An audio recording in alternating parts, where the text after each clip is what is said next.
Magandang gabi po. Ako'y nandito na naman at may sasabihin lang po ako sa inyo na ako po ay lumabas kanina at bumili ng makakain. At ako ay nagpunta sa isang maliit na grocery sa Bombay Grocery. At ngayon po ay 6:50 ng gabi, 6:50 PM. At ako'y lumabas kanina at bumili lang ako ng makakain, bumili pizza. Tapos ay di ko akalain ang weather ay minus 24 below. Napakalamig pala. Sinubukan kong pandarin sa sakyan sa lamig na minus 24 ay nahirapan ko mandar po yung aking sasakyan sa sobra po ng lamig. Tapos wala pa pong heater. Yan pong problema. Ang problema ko, yung fan, mayroon pong heater pero walang fan. Nasira yung fan. Nako, yung kamay ko halos na-froze na. Ako, dali-dali ako pumasok sa bahay kanina pagdating ko. Pero nung paalis ako, nakaglove ako, hindi pa masyadong napakalamig dahil hindi pa masyadong lumalamig yung gloves ko Tapos dumaan nga ako sa grocery at bumili ako ng gulay. Tsaka dumaan ako sa pizza store. Bumili ako ng isang small pizza for one person. Sa gutom po kay nagmamadaling umuwi at kinain ko agad yung pizza. Pagdating ko sa bahay, napaka-sobrang lamig ng kamay ko, pulang-pula. Akala ko nato na yung aking mga daliri. Alam mo, pag nato yung daliri mo, magano nito, papaltos-paltos.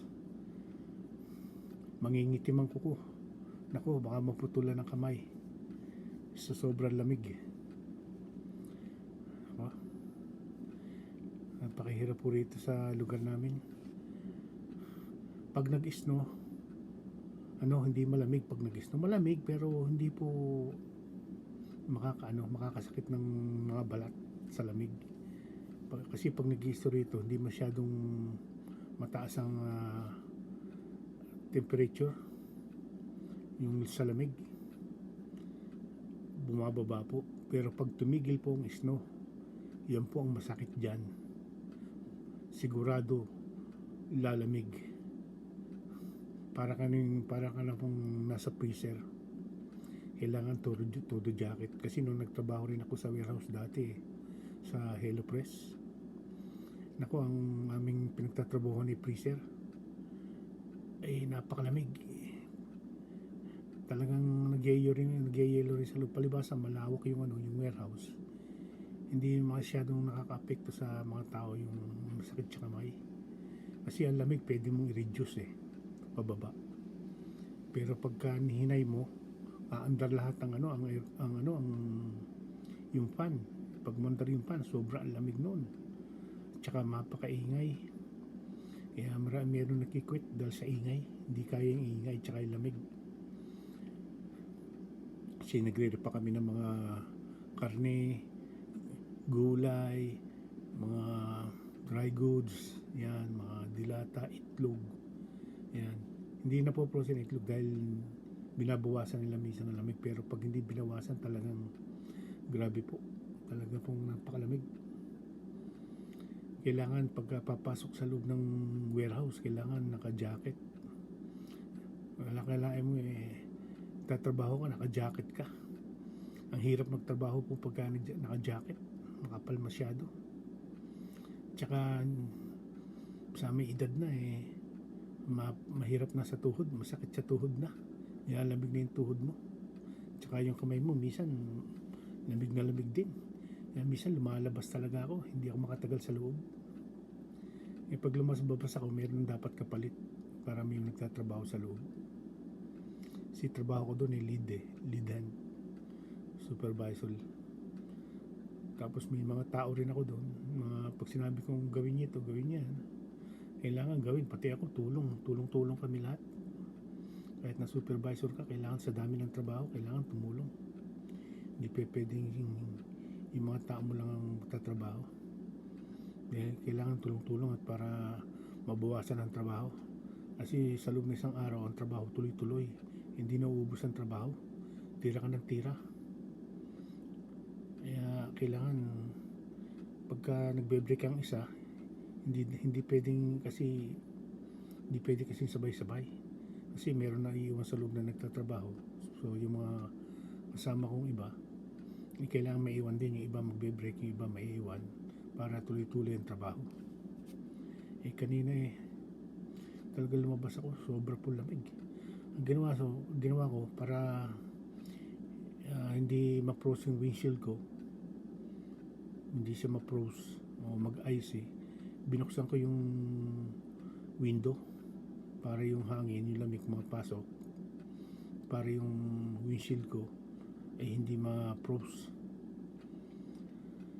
Kasi may hangin pumapasok, kaya lang ang lamig sa tenga pag habang nagdadrive ka, kasi yung hangin pumapasok sa loob. Hindi ako nakakapunta sa talyer, sa shop para ipagawa yung dahil wala pa akong oras magpunta roon.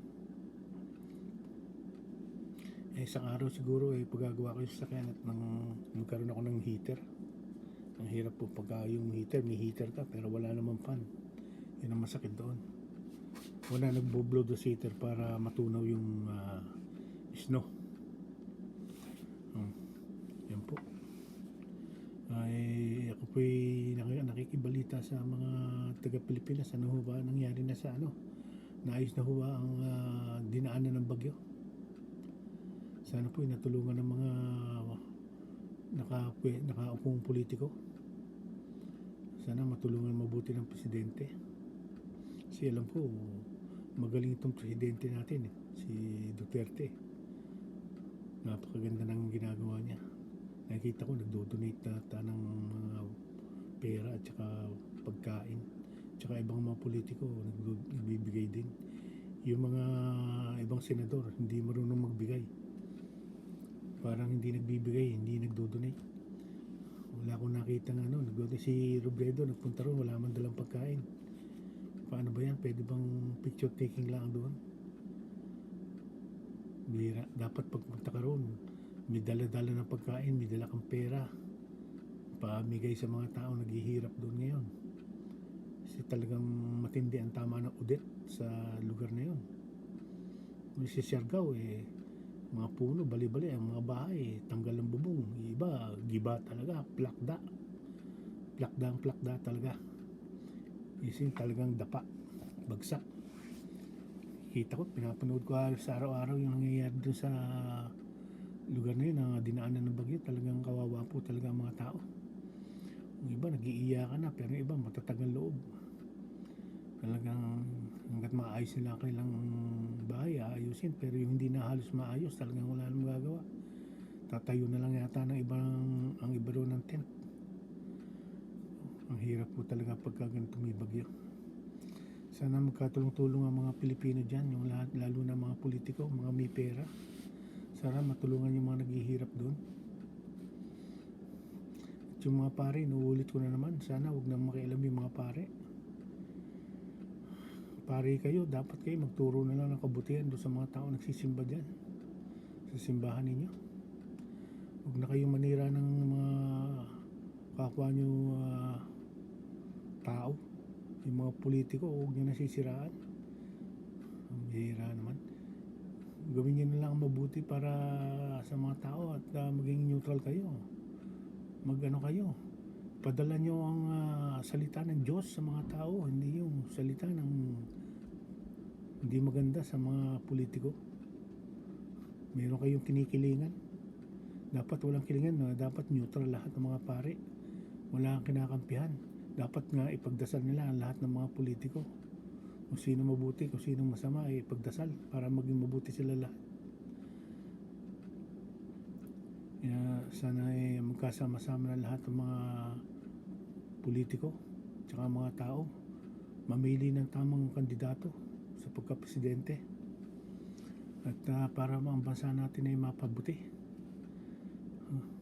Kaya mga tao abroad na lang ng abroad dahil wala ang naghihirap niya sa Pilipinas. Dapat nga hindi na nag-a-abroad. Ngayon ako nasa abroad din.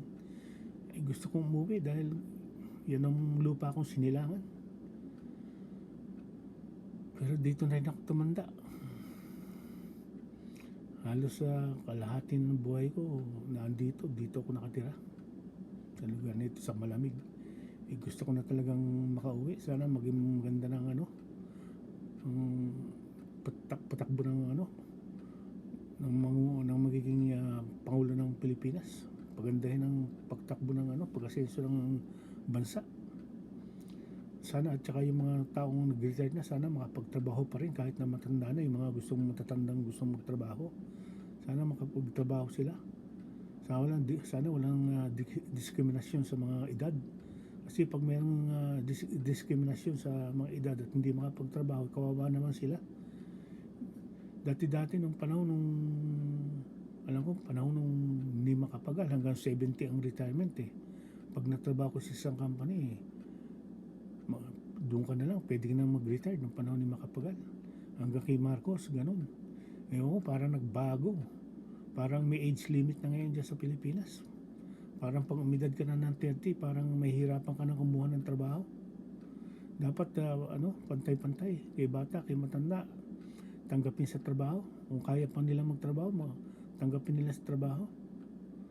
Sana walang diskriminasyon. Para naman yung mga may edad ng gusto pang magtrabaho ay makatulong sa kanilang mga pamilya. Sana itong pinagdadasal ko ang magawa ang nuclear power. Talagang yan ang inaasahan ko at makauwi na. Baka sakali makapag-negosyo ng kahit kaunti lamang, kahit small business lang, at matulungan ko ang pamilya ko dyan.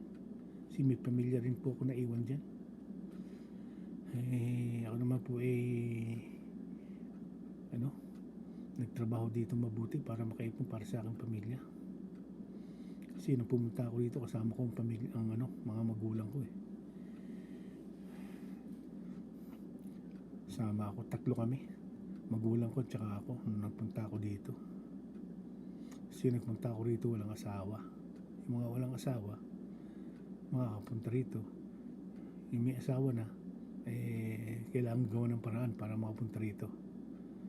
Ako nung umuwi, minsan binisita ko yung pamilya ko sa Pilipinas. Binisita ko aking mga anak. Binisita ko dati isang apo, ngayon nadagdagan na ng 2 kong apo. Ngayon namimiss ko ang pamilya ko ngayon doon at gusto kong sa next year makauwi ako at makita ko mga bago kong apo. Namimiss ko na sila lahat. Kaya siguro by February o katapusan ng February makauwi. Talagang nakakalungkot pag hindi kasama ang pamilya. Siguro pag umuwi ako, baka ewan ko kung makabalik pa ako dito o hindi. Siguro baka para bumalik ako dito, dual citizen na lang ako para makapagbalik-balik ako. Kahit na hindi ako magtagal dito, sandali lang dito, uwi na uli. Tapos kung ayaw ko na doon sa Pilipinas, balik na naman dito. Balik-balik lang. Kaya lang gastos yun. Kailangan every year, yearly uwi, o every 6 months ipon ng pera, uwi. Yung ganun. Kasi may bahay kami dyan sa Pilipinas kaya kailangan kong umuwi din at asikasuhin ang dapat asikasuhin doon. Kaya sa pag-uwi ko maghahanap po ng pagkakakitaan. Bahala na at siguro makabili ng sasakyan para madaling makakuha ng mga paghahanap buhayan. At sana po ang Pilipinas, sana talaga inaasahan ko, sana gumanda at sana manalo si Bongbong Marcos. Wala naman akong pinipili, gusto ko lang po si Marcos na manalo. Hindi man po ako nagdi-discriminate ng ibang politiko. Kasi gusto ko lang po talagang manalo si Marcos. O sige po, yun na lang po aking masasabi. Babay na po at maraming salamat sa panonood at pakikinig sa inyo, sa amin, sa akin. Okay, babay po.